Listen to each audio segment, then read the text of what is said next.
Hello, Precalculus friends. This is section 7.4 notes. Today we are going to be talking about inverse trigonometric functions.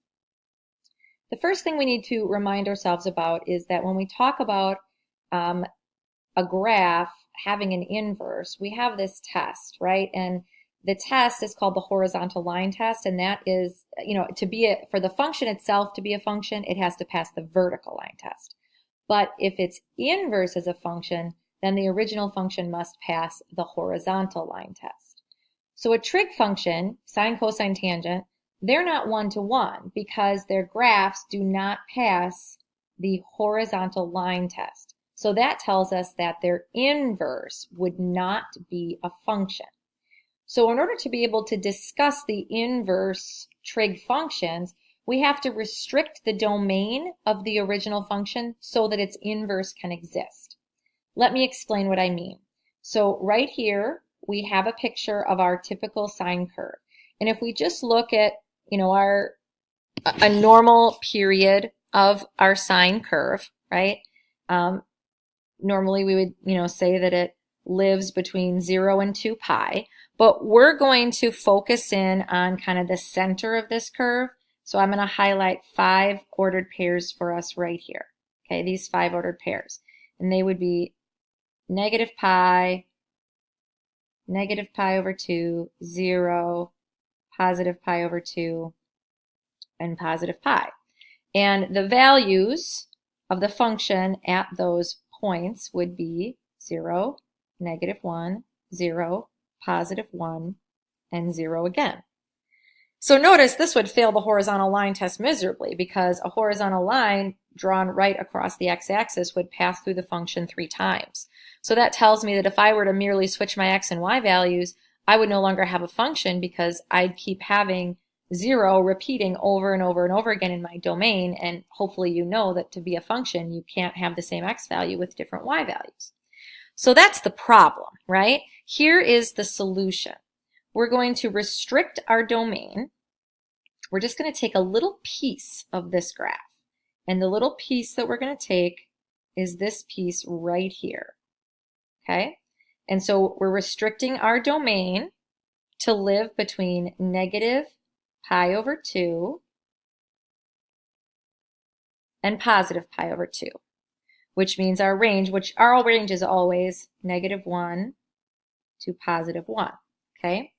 So if we look at our table here, that is going to encompass just these 3 points right there. So now when we want to find an inverse function, the first thing that we do is we switch x and y. So I am going to switch my x values and my y values, which means essentially that my domain will become my range and my range will become my domain. So my domain of my inverse is going to be negative 1 is less than or equal to x is less than or equal to 1. And the range of my inverse is going to be negative pi over 2 is less than or equal to y is less than or equal to positive pi over 2. Okay? Now let's graph what this is going to look like.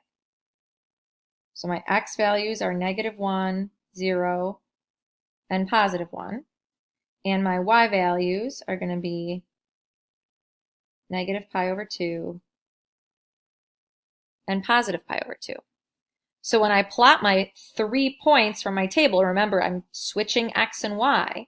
So when x is negative 1, y is negative pi over 2. When x is 0, y is 0. And when x is 1, y is positive pi over 2. Looks like it's going to be a straight line, but it actually has a little bit of a curve to it like that when you see it, graph like on a graphing calculator.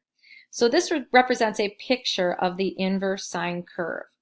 Please remember the domain and the range. These are going to be very important, and we're going to talk about this more in class.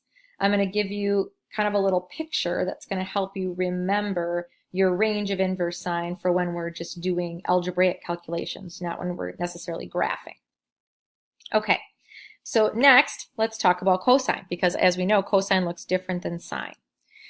So if we focus on kind of the same part of our cosine curve to begin with, so let's look at these 5 points right here.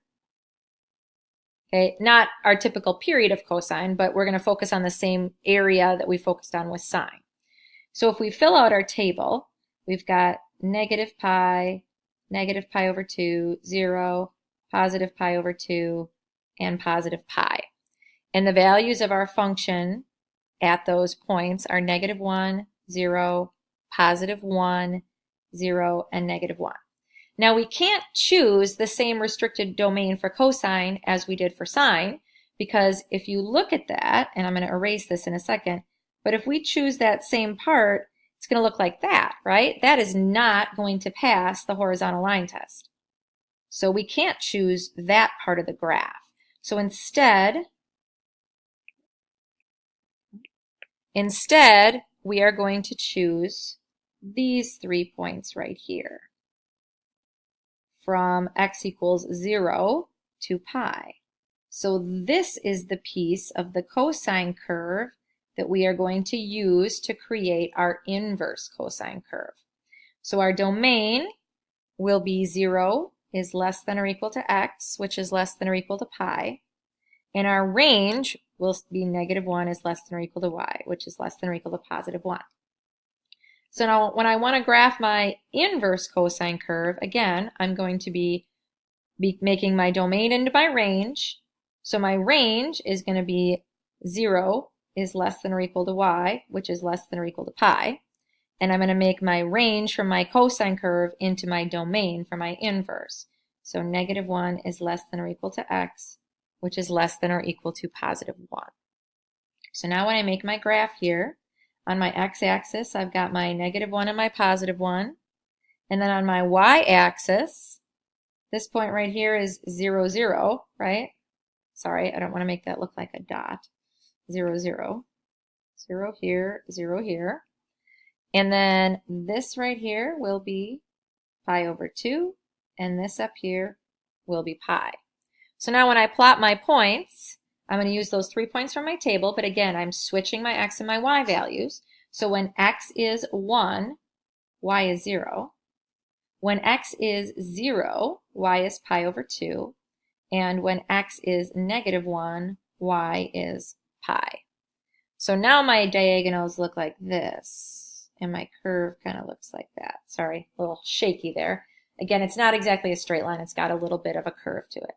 And again, I really want you to focus on this restricted domain and range because that's going to be important when we start doing some inverse sine calculations, as well as some inverse cosine calculations.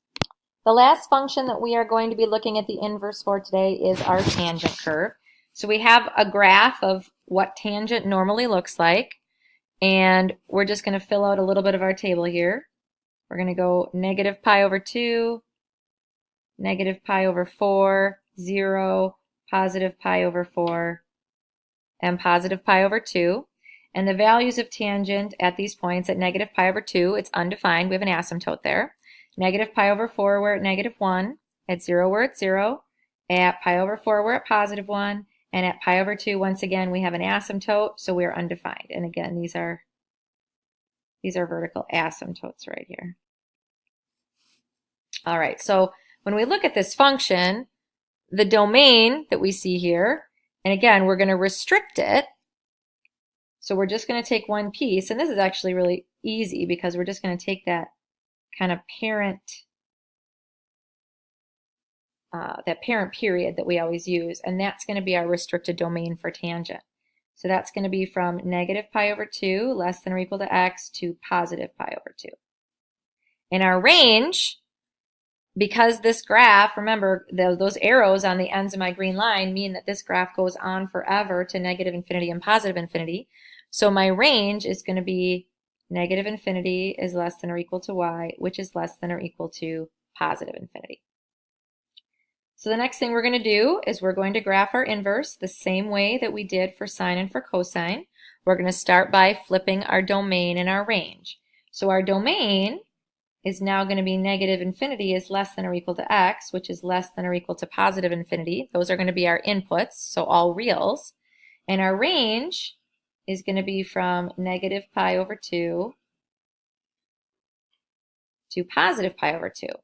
And because our original function had vertical asymptotes, our inverse tangent function is going to have horizontal asymptotes. So let's do some labeling. On our x-axis, we're going to have -1 and +1. On our y-axis, we're going to have pi over 2 and -pi over 2. And as I just said, these are going to be horizontal asymptotes. So then if we graph the 3 points that we can graph in our table by flipping them around, because we have asymptotes where we're undefined, then those 3 points are going to be at -1, -pi over 4, 0, 0, and +1, +pi over 4. So our inverse function for tangent is going to look like that. And it's going to approach the asymptotes as it goes to -infinity and +infinity, the horizontal asymptotes. All right, now that we've got our graphs down and we know about our restricted domain and range, let's take a look at a couple of examples. So it's asking us to find the exact value of each expression if it is defined. So what we have to remember, this is really important, if it is defined, because the domains of our inverse trig functions are restricted, so we have to make sure that it lives in a place where we can give an answer, okay? So the first one is asking us, what is the inverse sine of square root of 3 over 2? So that's asking us which angle on the unit circle has its sine value as square root of 3 over 2. So when you think about the unit circle, let's draw a little unit circle here, okay? When you think about the unit circle, there are 2 places where we have a sine value of square root of 3 over 2. That happens at pi over 3 and at 2 pi over 3, right? Those locations both have a y value of square root of 3 over 2. However, they don't both live in the range of inverse sine, because inverse sine has a range. If we jump back to our inverse sine, remember, it has a range, it has a domain between -pi over 2 and +pi over 2. Okay? Or sorry, no, it has a range. I was looking at the wrong side. It has a range of -pi over 2 to +pi over 2. So when we look at our picture, that's between here and here. Okay, so the only answer that we can choose is that one. So our answer here is going to be pi over 3 in radians or 60 degrees. Both of those are correct. Let's look at the next one. We're asked to find the inverse cosine of 1/2. So I'm going to do the same thing. The question I'm asking myself is, if I have a unit circle here, what angle has a cosine or an x value of 1/2? And hey, guess what? It's at pi over 3 again, but it's also down here in this quadrant as well, okay? This point right here, which would be 5 pi over 3, I drew that poorly, my apologies. I should move that down here a little bit. There we go. 1 pi over 3 and 5 pi over 3 are the 2 locations where our cosine value is positive 1/2. But we have to think about the range of inverse sine. So let's jump back over here to our screen. The range of inverse sine is from 0 to pi. So if I draw that with my green pen here, 0 to pi is from here to here, right? So that is the only answer that I can choose, which is again going to be pi over 3 or 60 degrees. All right, my last example, which angle has a tangent of 1? Well, when we think about the unit circle, once again, okay, this is going to have to be a real baby one here. I don't have a lot of room. Okay, so tangent